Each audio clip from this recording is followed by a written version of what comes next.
Hai, Shalom. Selamat datang di program Bible Study. Belajar Alkitab dengan cara yang mantap.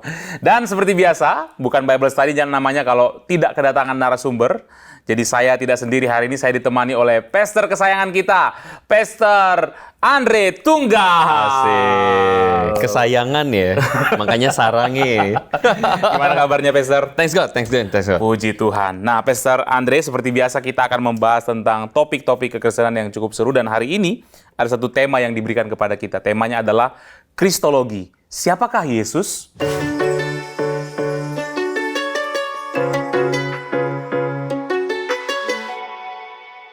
Sahabat Bible Study, dalam iman Kristen, doktrin tentang Kristus adalah merupakan doktrin yang sangat esensi. Kita percaya bahwa Yesus adalah Allah, dan dalam misi penebusan dosa, Yesus juga telah menjadi manusia.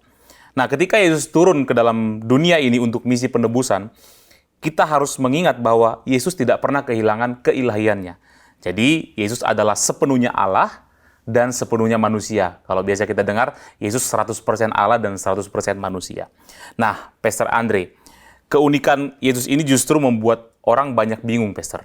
Salah satu yang sering menjadi pertanyaan itu begini, Yesus itu kan sepenuhnya manusia ketika dia turun ke bumi. Nah, apakah dalam keadaannya sebagai manusia, Yesus berpotensi berbuat dosa seperti kita manusia? Silakan, Pastor. Wah, ini langsung kalau misalnya ibarat tuh lagi mulai pertandingan, langsung full attack ini. Well, ini pertanyaan yang tidak mudah untuk dijawab. Tapi sebenarnya akan mudah bagi kita ketika kita memilah dulu. Apa definisi berpotensi berbuat dosa? Apa definisinya? Apa maksudnya? Dia memiliki kemampuan atau peluang untuk jatuh dalam dosa. Saya akan kasih sebuah pertanyaan yang filosofikal. Bisakah Tuhan menciptakan sebuah batu yang tidak bisa diangkat oleh Tuhan? Ini pertanyaan yang sulit dijawab ya. Ini pertanyaan ini klasik ya. Yeah. Bisakah Tuhan mengangkat sebuah batu yang tidak bisa diangkat oleh Tuhan? Pertanyaan ini dilematis karena jika Tuhan tidak bisa menciptakan sebuah batu yang maka tentu Tuhan dianggap tidak maha kuasa. Ya. Tetapi karena Tuhan maha kuasa, maka dia bisa melakukan sesuatu termasuk menciptakan batu. Tapi masalahnya adalah batu itu tidak bisa diangkat Tuhan.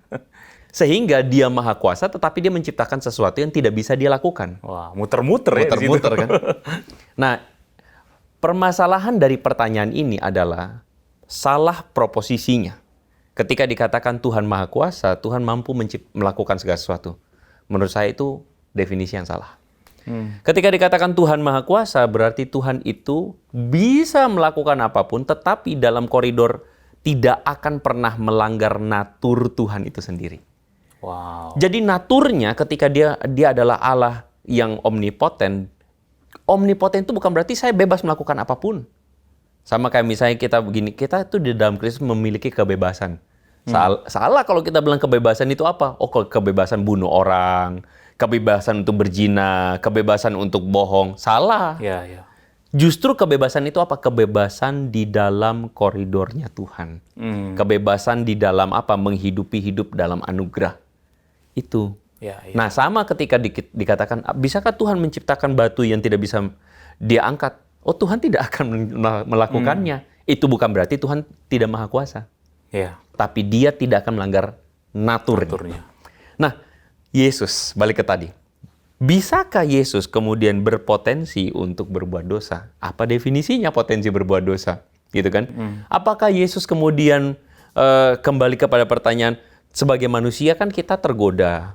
Misalnya kita tuh berhadapan dengan godaan. Kita berhadapan dengan begitu banyak pilihan-pilihan yang kayaknya, contoh, di waktu misalnya kita ditanyain sebuah pertanyaan yang kayaknya tuh kalau misalnya kita bohong, wah kita akan lolos dari jerat masalah. Tapi kalau misalnya kita nggak bohong, kita dihukum sama orang tua, misalnya kan. Kan banyak anak muda begitu tuh. Makan permen nggak? Nggak makan. Karena kalau ngaku, dihukum, gitu kan ya. Apakah Yesus melakukan hal yang sama? Nah, kita mesti memahami bahwa Yesus itu adalah pribadi yang ilahi dan manusiawi pada saat yang sama. Manusia 100% tadi istilahnya, manusia 100% dan Tuhan 100%. Tetapi memahami manusia 100% dan Tuhan 100% itu adalah kita memahami bahwa Yesus menghidupi kehidupan manusia di bumi dengan tubuh manusia. Tapi jangan salah, rohnya dia ilahi. Dia adalah pribadi ilahi dalam tubuh manusia. Pribadi ilahi dalam tubuh manusia. Lalu kemudian pertanyaannya begini, curang dong, Yesus kan Tuhan. Kalau gitu ketika berhadapan dengan pencobaan, dia pasti tidak akan jatuh. Keliru. Cara kita memahaminya adalah Tuhan pasti tidak akan jatuh. Itu benar. Benar secara proposisi. Tapi dalam proses, Yesus berhadapan dengan pencobaan loh. Ketika iblis mencobainya untuk batu jadi roti. Lalu kemudian melompat dari bumbungan bait Allah, pasti akan ditatang oleh malaikat. Sujud kepada iblis supaya dunia diberi. Itu pencobaan-pencobaan itu real. Yesus berhadapan dengan pencobaan. Yesus berhadapan dengan situasi-situasi yang bisa membuatnya jatuh dalam dosa. Bisa membuat Yesus jatuh dalam dosa. Situasi yang bisa membuat Yesus jatuh dalam dosa. Itu beda. Tetapi sebagai manusia ilahi, dia memilih keputusan yang benar. Makanya Ibrani pasal 4 ayat yang ke-15 mengatakan begini. Sebab imam besar yang kita punya, Yesus, bukan imam besar yang tidak dapat turut merasakan kelemahan-kelemahan kita. Sebaliknya sama dengan kita, ia telah dicobai. Sampai di situ dulu. Ketika pencobaan datang, situasi itu bisa membuat kita jatuh dalam dosa. Setuju tidak? Situasi. Pencobaan. Tapi yang membuat kita jatuh dalam dosa atau tidak adalah pilihan kita. Setuju kan?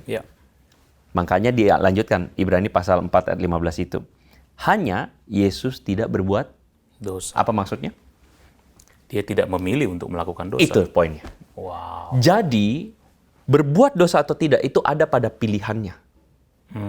Pilihannya bukan hanya bertindak, tetapi hatinya, dasarnya, motivasinya. Yesus membuktikan kepada kita justru bahwa dia berhasil menghidupi manusia yang menghidupi kehendak Allah. Gini, pernah mikir nggak bahwa sebenarnya narasi kejatuhan manusia dalam dosa nih, ketika manusia jatuh dalam dosa itu kan dikasih pilihan. Mau makan buah atau tidak? Iya kan? Tuhan bilang buah ini jangan kamu makan. Tetapi ular bilang buah ini waktu kamu makan, kamu akan menjadi seperti Allah. Kamu tahu mana yang baik, mana yang jahat, dan so on. Saya tidak ingin membahas ini lebih panjang lebar, tapi itu menarik untuk dibahas kapan-kapan deh. Tetapi manusia memilih untuk memakannya. Kenapa manusia memilih memakannya? Karena hati manusia ingin dalam narasi itu menjadi seperti Allah. Manusia mau menentukan ini baik buat aku. Jadi manusia itu berhadapan dengan pilihan-pilihan dan keinginannya itu. Keinginan dan pilihannya. Sehingga dia memilih untuk tidak mau bersama dengan Tuhan, tidak mau tunduk pada Tuhan, dia ambil itu. Nah, menariknya adalah di satu taman yang lain, itu kan tadi Taman Eden. Di satu taman yang lain, Taman Getsemani, ketika diperhadapkan dengan pilihan untuk biarlah cawan ini lalu. Tapi Yesus mengatakan, bukan kehendakku, tetapi kehendakmu. Itu menunjukkan apa? Yesus benar-benar menjadi manusia dalam teologinya Paulus, Adam kedua, yang tidak gagal. Adam pertama gagal apa? Ketika dia berhadapan dengan pilihan untuk di luar kehendak Allah, dia jatuh, dia pilih untuk keluar dari kehendak Allah. Tapi Yesus diperhadapkan dengan situasi yang sama, pencobaan. Tapi Yesus memilih untuk taat. Jadi pertanyaannya, apakah dalam kemanusiaannya Yesus berpotensi untuk berbuat dosa? Tergantung definisinya itu apa. Tapi Yesus berhadapan dengan situasi seperti kita berhadapan dengan situasi yang bisa bikin jatuh? Iya. Tapi Yesus memilih untuk taat 100% kepada Bapa di surga. That's why kenapa sebenarnya gini. Maksudnya Ibrani tadi ngomong begini. Kita pun sebenarnya bisa jadi manusia ilahi. Kita pun bisa kok, karena Yesus menghadapi pilihan-pilihan yang sama. Tapi Yesus memilih taat 100% kepada Bapa. kita pun sebenarnya bisa. Wow. Jadi pencobaan yang dialami Yesus itu benar-benar real ya. Iya. Dalam situasi itu dia bisa tapi tidak memilih untuk jatuh dalam Iya. dosa. Dia memilih untuk taat 100% kepada Bapa. Pasti. Wow, luar biasa sekali. Mind blowing sekali. Pasti sahabat Bible Study otaknya diputar-putar sama Pastor Andre ya. Oke, Pastor Andre, masih berhubungan dengan kristologi, bicara tentang Yesus. Ya, memang di Alkitab tidak dicatat di mana Yesus ketika dia berusia 12 sampai 29 tahun. Tidak ada catatan Alkitab. Ya, tapi kan kita ini manusia yang kepo ya, Pastor. Dan semua orang itu pengen tahu, di mana nih Yesus, kenapa tidak dicatat? Nah, sehingga pertanyaan yang sering ditanyakan, ya apa yang Yesus kerjakan dan di mana dia ketika dia ada di usia 12 sampai 29 tahun. Bagaimana menjawab ini, Pastor? Sebenarnya ini pertanyaan yang tidak perlu-perlu amat. Cuman beberapa waktu belakangan ini menjadi rame karena dibikin karena kan kebetulan saya itu melayani dalam bidang-bidang apologetika salah satunya, termasuk menjawab pertanyaan-pertanyaan dari orang non-Kristen yang mempermasalahkan Yesus tuh kemana. Ini bukan pertanyaan baru. Ada spekulasi mengatakan Yesus itu pergi ke Tibet. Ada spekulasi mengatakan Yesus ke India. Yesus mau belajar ajaran Buddha Gautama gitu loh. Spekulasinya banyak. Ya. Tapi begini, kita jujur. Di dalam Alkitab tidak dicatat secara eksplisit Yesus itu pada usia 12 sampai 29 tahun itu kemana. Tidak dicatat. Kita cuma tahu bahwa Yesus usia 30 mulai muncul, melayani, dimulai dengan apa? Pembaptisannya. Lalu kemudian melayani sampai disalibkan usia 33,5. Catatan terakhir mencatat bahwa Yesus itu umur 12 tahun di Bait Allah. Datang bersama orang tuanya dalam hari raya Paskah. Dan di situ dicatat bahwa Yesus bersoal jawab dengan para ahli Taurat dan sebagainya. Simple. Kita apa adanya aja gitu. Nah, tetapi ketika dipertanyakan ke Yesus kemana begitu? Jawaban yang paling masuk akal adalah, pertama, kita mendapatkan beberapa indikasi. Yesus itu disebut sebagai orang Nazaret. Kalau disebut sebagai orang Nazaret, itu menunjukkan bahwa Yesus memang tumbuh dan besar di Nazaret. Yesus lahirnya di mana? Di Bethlehem. Bethlehem. Tapi kenapa dia disebut orang Nazaret? Karena dia tinggal di Nazaret. Karena orang kebanyakan tahu ya dia di Nazaret. Probabilitas atau layak bagi kita untuk mengatakan bahwa memang Yesus selama 12 atau sampai 29 bersama-sama dengan orang tuanya di Nazaret. Yang kedua, Yesus disebut sebagai anak tukang kayu. Dan Yesus dikatakan melakukan pekerjaan yang sama. Dalam arti mungkin bisa dikatakan membantu papanya. Ya, istilah tukang kayu ini juga menarik. Ya, pada zaman itu ada terbuka kemungkinan bahwa bisa jadi Yesus bukan tukang kayu tapi tukang bangunan. Karena memang pada zaman itu ada pekerjaan-pekerjaan yang pekerjaan kayu ya ada, tapi juga orang menyebut istilah yang sama untuk tukang bangunan. Ya, jadi whatsoever mau tukang kayu, tukang bangunan, that's not the point. Ya. Tapi Yesus melakukan pekerjaan yang sama dengan ayahnya. Jadi kita bisa bilang itu hal yang sama. Dan sebenarnya pertanyaan yang paling mendasar yang perlu kita tanyakan di sini adalah apa signifikansinya untuk mengetahui usia 12 sampai 29. Kalau itu signifikan, maka penulis Injil pasti mencatat. Betul. Matius, Markus, Lukas, dan Yohanes, Injil sinoptik yang lain. Tetapi pada kenyataannya adalah para penulis Injil ini tidak mencatat kejadian tersebut. Sehingga bagi mereka tidak dianggap perlu untuk mencatatnya.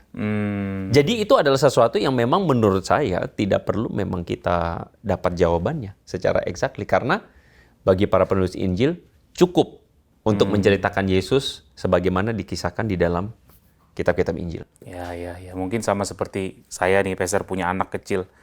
Saya sering memfoto, mempublikasi anak saya. Tapi ketika dia, buang air besar, saya nggak pernah memfoto. Karena apa signifikansinya kan? Apa pentingnya gitu. Dan mungkin buat sahabat Bible Study juga nggak usah terlalu pusing di mana Yesus usia 12 sampai 29 tahun. Tapi boleh pikirkan di mana posisi Yesus dalam hidupmu. Apakah yang terutama atau yang nomor sekian? Wow. Keren sekali. Luar biasa sekali. Ini saya mesti tepuk tangan nih.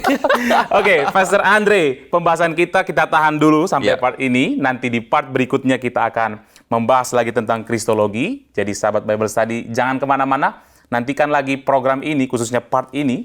Di dalam part berikutnya kita akan membahas tentang Kristologi Siapakah Yesus. Saya Roni Sitorus dan Pastor Andre Tunggal pamit undur diri. Sampai jumpa lagi.